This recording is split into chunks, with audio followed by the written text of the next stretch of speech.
The unrest and resulting civil war that engulfed the nation of Syria has now been raging for about 5 years.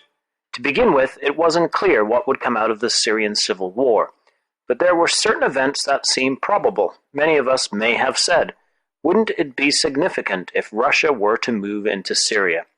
5 years on, at least some of the results are becoming quite clear. Today, Russia is in Syria. Russia is now saying that they will be withdrawing some of their forces from Syria. What this will exactly entail and when remains to be seen, but the fact is that Russia will have a much stronger presence in Syria and in the Middle East going forward. Russia's move to pull back some of its troops came as a surprise. However, it is probably a tactical pullback, the reason for which will become apparent. The conflict in Syria has been a potentially very significant event for students of Bible prophecy for several reasons. Why is the Syrian war significant? Here are 4 reasons. 1. The territory of Syria is part of the original territory of the King of the North, or the Greek Seleucid Kingdom, spoken of in Daniel chapter 11. The Seleucid Empire was much larger than Syria. However, the area of Syria was the most significant in respect to the kingdom of Judah at the time, as it was directly to the north. The capital of the Seleucid Empire was Antioch, which is today located close to the Syrian border in modern-day Turkey. It was the king of the north, Antiochus IV, 175 to 163, who erected a statue to Zeus in the temple at Jerusalem. His persecution of the Jews and desecration of the temple resulted in the Maccabean uprising commencing in 165 BC. The Maccabean resistance resulted in the Jews taking control over Judea and the Seleucids and the creation of an independent Judea. In the time of the end, there is a king of the north, and it would seem fitting for the latter-day king of the north to have control over the significant areas or territory of the ancient kingdom. Second reason, Syria was part of Pan-Arabism, a nationalist notion of cultural and political unity among Arab countries. Hostility to Israel was a common ground that they shared.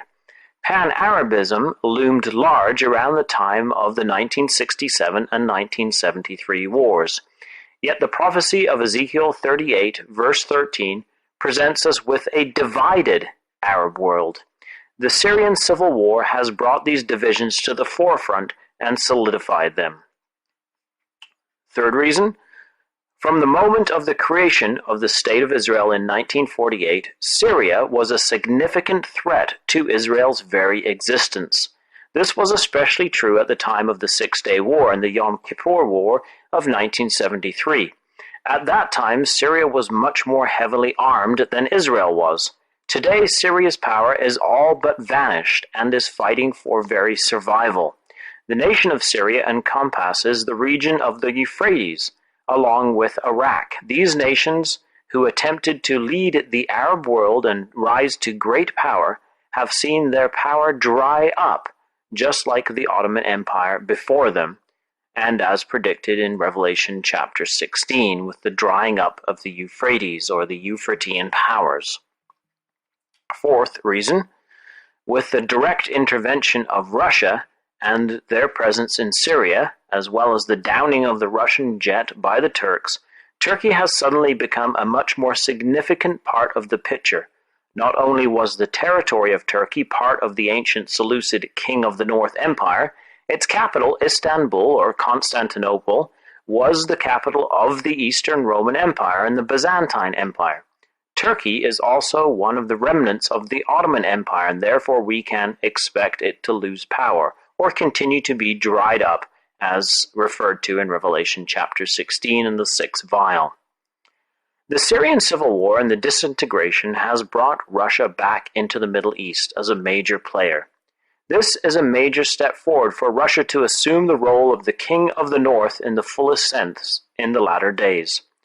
Turkey's incidents with Russia have been serious, and Russia continues to provoke Turkey and to escalate the situation.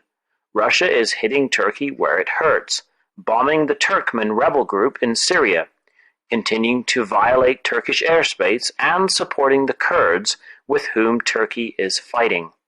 Just today, Ynet News reported that Russia claims that Turkish troops in Syria for operation against the Kurds.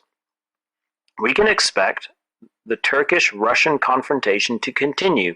Both parties have opposed interests and goals in the region, and of course, as a fulfilling Bible prophecy, it is quite likely that Russia will attempt to destabilize Turkey completely and gain control of Constantinople and the Bosphorus.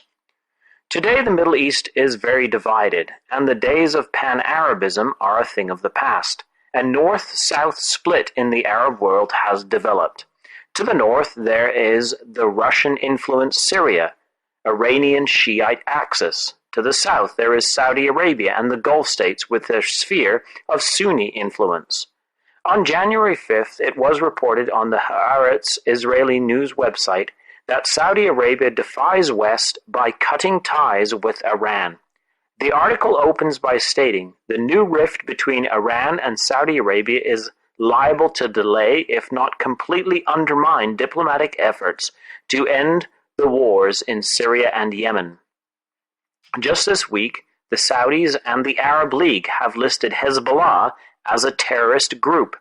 Hezbollah is fighting alongside Assad in Syria, but they were originally dedicated to waging war against Israel and are identified as the largest threat to Israel today.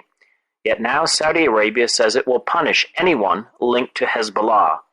The left-wing Israeli news website, Haaretz, said that the Hezbollah issue is splitting the Arabs, and paradoxically, the definition of Hezbollah as a terrorist group has turned into a dividing line between Arab countries, which must now decide whether to embrace Saudi hegemony. Arab countries must now decide whether to support the Saudi-led side or the Iranian-Russian axis.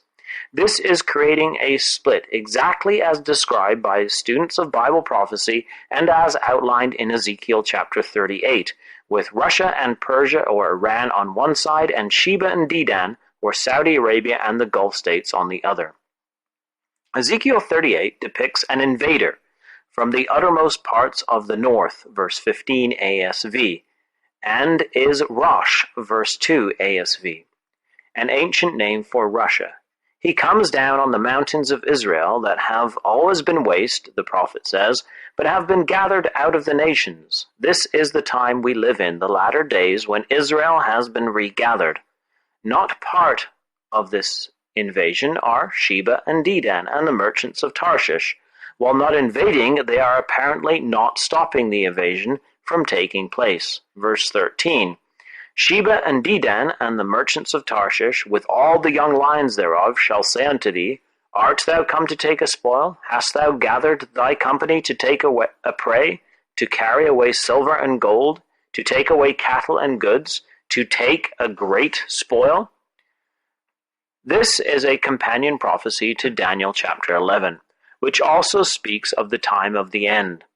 Daniel 11 verses 40 and 41 says, And at the time of the end shall the king of the south push at him, and the king of the north shall come against him like a whirlwind, with chariots and with horsemen and with many ships. And he shall enter into the countries, and shall overflow and pass over. He shall enter also into the glorious land, and many countries shall be overthrown. But these shall escape out of his hand, even Edom and Moab and the chief of the children of Ammon. A better reading of the Hebrew text here could be, At the time of the end shall the king of the south contend with the king of the north. The verb here, push or contend, is in the hitpalal form. This is a reflexive verb, and it only appears this way in Scripture in this verse. The verb is used elsewhere in a different form, for example, the ox in Leviticus, which was wont to push. Here in Daniel 11, the picture is more like two animals engaged in a struggle, pushing back and forth with their horns. This is a characteristic of the time of the end. There would be a king of the north power and a king of the south power, contending with each other. until the king of the north comes against the king of the south like a whirlwind. So the pullback of Russia is only temporary. Russia will overflow and pass over many countries and enter into the glorious land of Israel, but she will come to her end and none will help. As we consider the events in Syria, we see things steadily moving in that predetermined direction that heralds the return of the Lord Jesus Christ to the earth.